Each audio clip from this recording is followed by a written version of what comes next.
the 4 biggest customer service mistakes and how to avoid them. By the end of this lesson, you will be able to identify certain commonly made mistakes when it comes to customer service and what you can do differently. Although your customer service can either boost your company's image way ahead of the competition or utterly destroy your business, most companies don't spend nearly enough time focusing on how to improve their service. If you give your customers a terrible experience, they'll never come back. Even worse, they'll tell everybody they know, especially now that we all have a voice on the internet. It's actually not as challenging as you might think to provide excellent customer service that will make your customers love you. Just avoid making these 4 huge mistakes.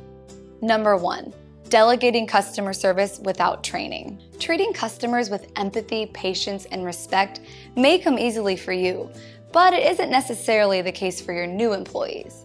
Without clear guidelines on how to treat customers, you're leaving it up to the person's judgment, which may or may not be in line with your standards. Provide clear guidelines and processes for your employees.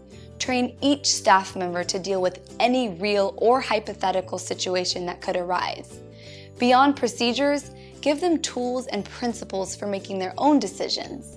They have to temper their knowledge of procedure with your customer service principles and make their own judgment. Number 2, hiring the wrong people.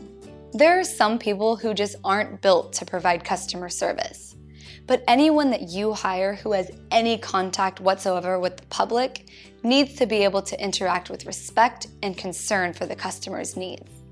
This ability should be just as important in your hiring decisions as any hard skills or experience you want them to have. Paint a picture of the type of person you want working with your customers. Write interview questions that will test those qualities. Don't hire someone because they seem nice or they're probably okay with customers. Number 3, no human connection. Nothing makes customers angrier than calling a business and having to deal with navigating a robotic automated menu. While they're waiting for the canned yet pleasant female voice to read their options, they might just hang up and call somebody else. It's the best way to make sure that when they do eventually reach a human being, they're already angry. There should always be a human being at the other end of the line as quickly as possible. Make sure your service reps are there to answer questions and deal with problems, and set a time limit for answering calls. People will be surprised and pleased to hear a live human voice when they call. Number 4, the blame game. Even if there's been a disaster and it's not your fault, you need to take charge of fixing it. Blaming others shows a lack of responsibility. For example, don't blame another department within your company or some third party, even though it may be tempting because it takes the pressure off you. Instead, take the initiative. Don't be afraid to apologize for any inconveniences. When an angry customer calls, it's your duty to send them away happy and satisfied with their needs met. Too many companies only worry about customer service as damage control. They only think about it when there are problems.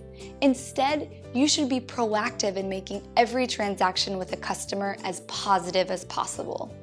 Make it a point also to celebrate your successes, whether through identifying employees who have achieved a level of excellence or by posting customer testimonials. Activity. Look back through the mistakes listed in this chapter. Have you or your team members ever committed any of them? Make notes on the specifics of these situations. Now, outline how you would handle these situations differently next time. What do you need to change in your systems and processes to avoid these mistakes in the future?